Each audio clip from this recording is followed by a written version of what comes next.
नमस्ते।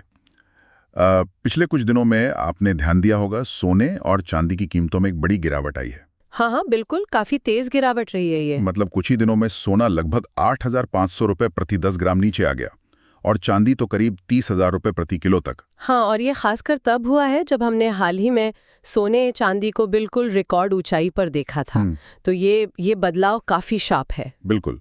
तो आज हम इसी पर थोड़ी बात करेंगे।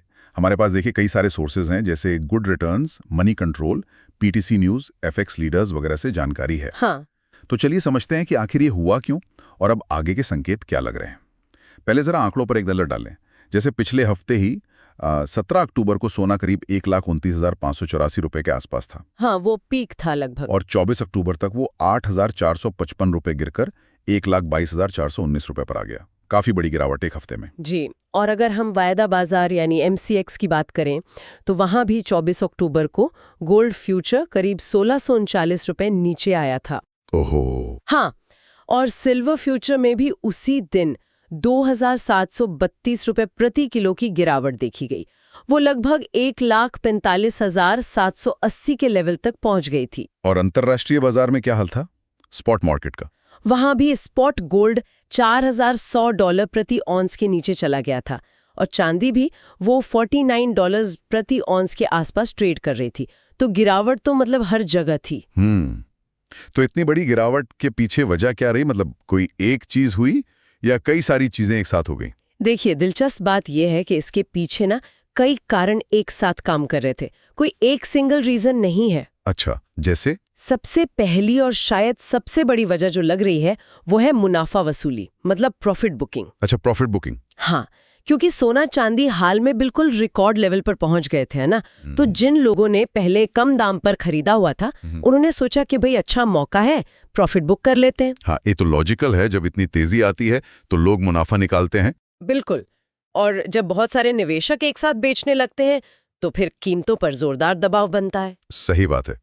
और क्या कारण थे? दूसरा, आप देखिए हमारे यहाँ दिवाली और धनतेरस का जो फेस्टिव सीजन होता है, उसके बाद अक्सर सोने चांदी की घरेलू मांग थोड़ी सुस्त पड़ जाती है। हाँ, वो बड़ा खरीदारी का दौर निकल जाता है। हाँ, तो वो फेस्टिव डिमांड का कम होना भी एक फैक्टर रहा। ओके। और दुनिया भर में ग्लोबल फैक्टर्स का क्या असर रहा? ग्लोबल लेवल पर देखिए, अमेरिका और चीन के बीच जो ट्रेड वॉर जैसी स्थिति चल रही थी उसमें थोड़ी बातचीत की, सुलह की उम्मीदें बढ़ी। अच्छा। तो जब ऐसा होता है तो निवेशकों का रिस्क लेने का सेंटिमेंट थोड़ा बढ़ता है। और वो सोने जैसी जो सेफ हेवन एसेट मानी जाती है, सुरक्षित निवेश। सुरक्षित निवेश, उसमें से पैसा निकालकर शायद कहीं और लगाते हैं जहां रिटर्न की उम्मीद ज्यादा हो। तो सेफ हेवन डिमांड कम हुई। और डॉलर का भी कुछ रोल था शायद? बिल्कुल, अमेरिकी डॉलर में भी मजबूती देखने को मिली। और ये एक नियम जैसा है कि जब डॉलर मजबूत होता है तो सोना जो डॉलर में ही ट्रेड होता है, ज्यादातर अंतर्राष्ट्रीय स्तर पर वो दूसरी करेंसी रखने वालों के लिए महंगा हो जाता है। हाँ, सही है। तो उससे मांग घटती है और कीमतों पर दबाव आता है। अच्छा, और एक वो बात भी थी शायद, टेक्निकल करेक्शन, कुछ रिपोर्ट्स में ये भी था। ये क्या होता है? हाँ बिल्कुल, टेक्निकल एनालिसिस में ना कुछ इंडिकेटर्स होते हैं, जैसे RSI। ये बताते हैं कि कोई चीज जरूरत से ज्यादा खरीदी जा चुकी है या बेची जा चुकी है। ओके, ओवरबॉट जिसे कहते हैं। हाँ बिल्कुल, ओवरबॉट जोन।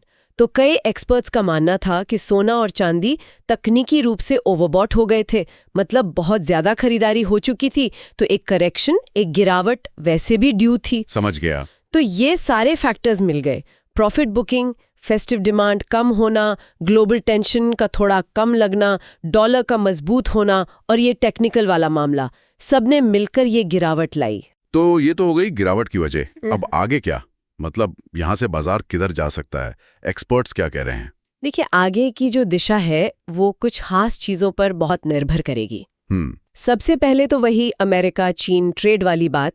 अगर उनकी बातचीत सफल रहती है, कोई समझौता हो जाता है, तो शायद सोने पर दबाव बना रहे, क्योंकि फिर वो सेफ हेवन वाली जरूरत कम महसूस होगी।